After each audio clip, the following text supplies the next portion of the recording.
lot of us have health problems that we sort of downplay ourselves and we don't even realize how serious they are.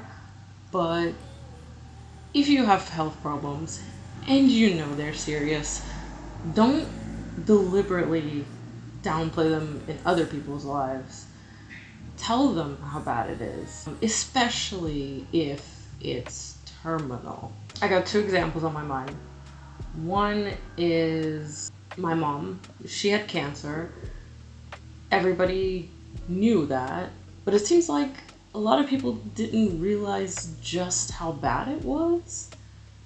I kind of thought maybe it was just me because I was like in college and ready to go out and live my life, but I was just talking to one of my mom's friends and she said she kept saying she wanted to visit and my mom told her not to. And I know that once she developed Bell's palsy, she didn't really want people to see her that way. But at the same time, I think it's really painful for a lot of people who didn't realize that that was the last, period of time where they were going to get to spend time with her. So many things that we would love to be able to say that, kind of eat us up inside and like we wish we knew it. We wish we wish we can tell her. We hope she knew. But we don't know for sure because we never got the chance to say it. I would say I have like a handful of major life regrets, and the first one was not being there when she died. But the reality is she didn't want me there. Like I was saying I really wanted to take time off school and she told me don't because I want to be able to see you graduate. Which in my mind said, oh, okay, I don't have to worry quite so much because it's not like it's gonna happen any day now, okay, she's got at least another couple years. So I kind of, relaxed and felt like she was doing better than she was. And I think it was true at the time she said it. She did have a couple years left. I really think it was just the radiation that zapped all of that time because she was too weak at the point when she did it to recover from that, rebound back from it. I know that there are people in my family that judge me pretty harshly for not being there. And I judge myself for that, and I realized that her intention was probably just to protect me, to allow me and my siblings to live our lives as, unburdened by that as possible. And I totally get that instinct. I feel that urge in myself. Like, I remember even shortly after she died kind of thinking like, yeah, maybe if I had cancer I would do the same thing. But I think carrying that burden in secret is not really the way to go. And the second thing, I just found this out today, which is why this is on my mind. One of my mom's friends from college, I found out had cancer and died similarly to Chadwick Boseman, which makes me think, okay, this is probably a huge issue in the Black community. Keeping your cancer or whatever it is a secret, that means carrying that burden by yourself. When you have, if you have people in your life who are willing to support you and carry that burden with you, like I'm sure it must be incredibly hard. There's so many times where I want to confide in my brothers that I'm dealing with something difficult, and it's like I have them on the phone and I just can't say it because I really just don't want to burden them with thinking about something like that just kind of weighs you down. But I realize I'm going to have to learn to do that in order to, bring us closer together. Because if I don't share those things with them, then do we even really know each other? My mom's friend that was telling me about the friend who died was saying that there's so many unanswered questions, so many things they wish they could say, and you know, they understand maybe you don't want to share all of your struggles, but something like that's big. I know it sucks either way, whether you know in advance or you don't know at all, but the one upside to knowing in advance is that you get a chance to talk about it. It's one of those things that I understand that you're the one dying and it's your choice, and no one should be allowed to take that away from you or force you into doing anything that you don't want to do just because you have this terminal illness. But I think if you're lucky enough to have people in your life who care, they would really appreciate it if you do share that with them, and they would be really hurt if you don't. And honestly, I also think that a lot of the stigma that I experience around talking about my illness comes from this idea that you need to hold it all in, which is incredibly unhealthy. I have so many people approaching me and saying, oh yeah, they think it's so great that I speak so openly about such personal things, and they wish that they could, but they feel like they can't. They feel like if they share those things, I don't know, they would, they would not get the best response. And it's true. I've encountered a lot of less than ideal responses, and it has been very traumatic for me. I can't deny that. But at the same time, it was so liberating for me to share that and just put it out there. And there comes a point where you can't really hide it, and people start to notice that something is off, and it's just kind of weird if you don't give them that as an explanation, because they don't really know what to make of it, and they start hypothesizing stuff. Which is similar to what happened with this friend of my mom's. He said he was gonna donate to my GoFundMe. He was like on the computer about to do it, and then he just vanished. Never sent it. I would check in, every few months when I was like running out of money and not getting donations, trying to think of who else I could reach out to. I would send him a message and say like, I'm just trying to figure out what's going on here. And he would never reply. And I take everything very personally, but I was really like, well, I don't know. Is it something that someone told him? Someone who doesn't believe my illness?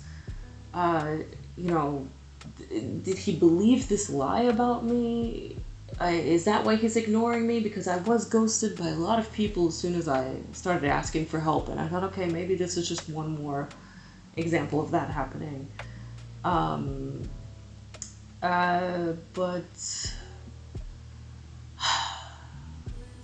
I started to think like, yeah, these are my mom's friends from college. Maybe I have this close bond with them because I've known them since I was a child, but maybe it doesn't go both ways. Maybe I kind of view them mixed in there with my family, but that's maybe not how they view me. And then I came across this old Facebook message where he had a friend coming to Germany and told me I should give this friend a call and tell the friend, like, hey, this is his daughter. So it's like, okay, like, if you view me like a daughter, then it, you know, were those just words that you didn't genuinely mean? Because now when I'm in a time of crisis and I need help, you just go silent. It come to find out, this is what he was dealing with. You know, like I think it would have.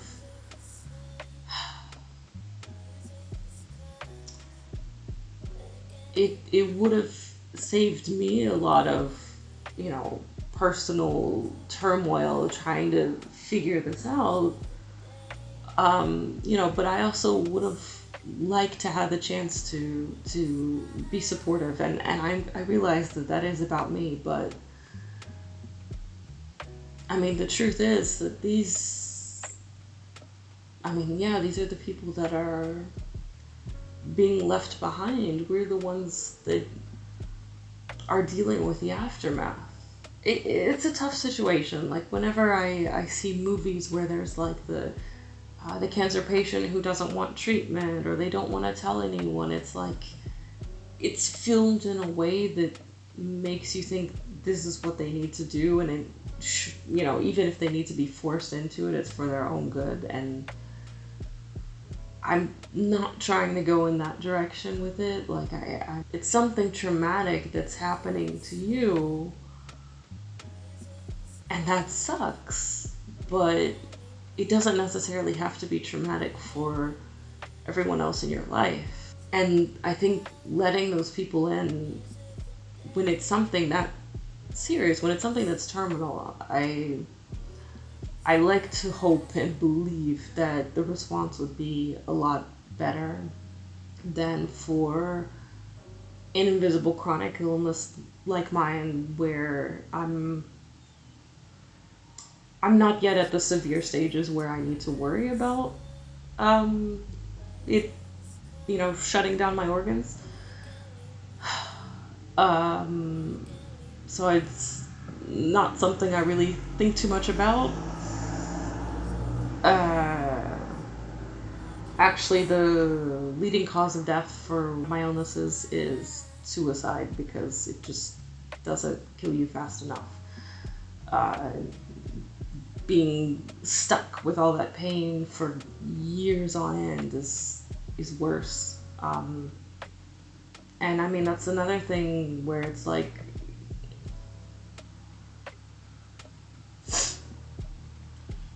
I don't want to say that you need to stay alive only for the sake of those people, but I do think at the very least you can, you know, if they really mean something to you, then let them know before it's too late, and give them the chance to say what they need to say. And you know, I think there's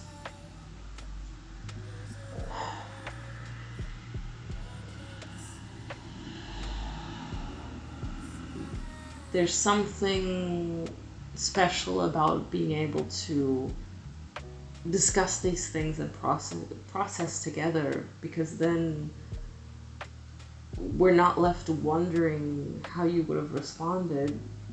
We actually know.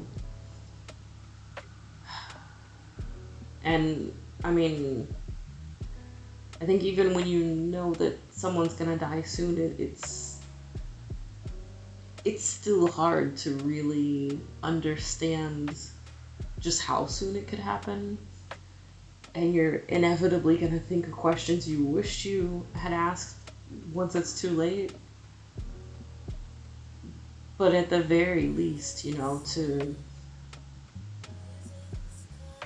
be present with that person, and really be in the moment, paying attention to them, and you know, it's like something about saying like, this might be the last time, that just makes you more aware of the situation, and you know, you really hold it in your memory better. And I mean, I also understand, like, I don't want people to treat me differently because of that. I want them to be who they're gonna be, and I understand that too. Like, I think if you're gonna be a jerk and storm off and not talk to me, like, that's your loss. It shouldn't matter if I'm gonna die, but at the same time, like, I think that I don't know. It's really hard to deal with things like that, where like your last conversation with someone is not what you want it to be. You know, that maybe you prioritize something stupid like going to the mall over going home and spending time with this person. It's just different.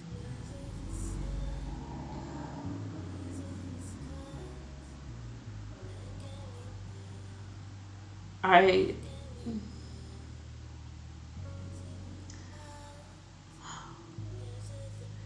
When I picture myself in that position, I think,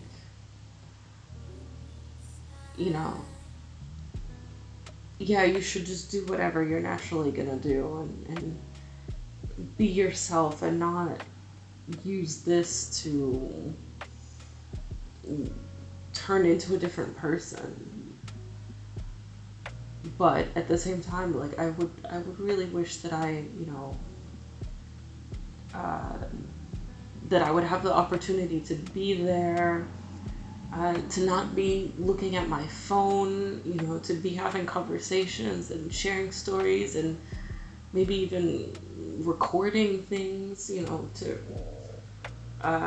making sure, yeah, to make sure that I can remember that person's voice, stuff like that. Like, yeah, I know at the end of the day it's your choice, but I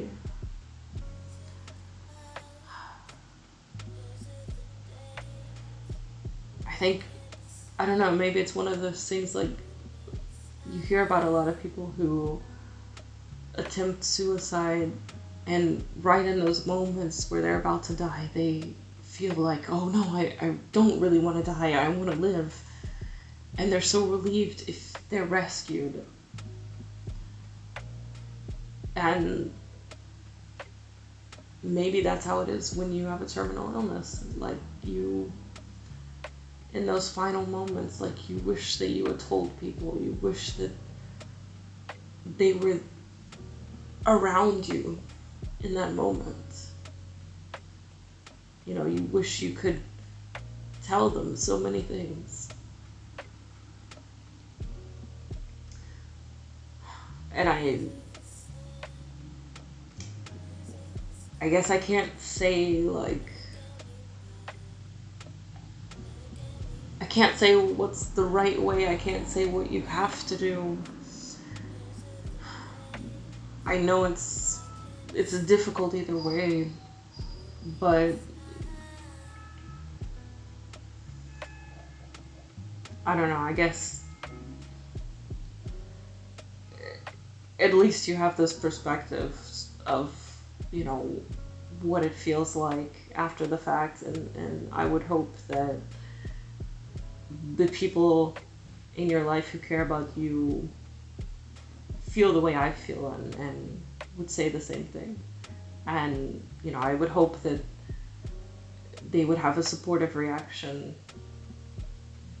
Um, I think there's some people, yeah, if it's an abusive person, maybe not, maybe you don't tell them, but if it's someone who wants to be a part of your life, then yes, please tell them. I I think they would really appreciate it.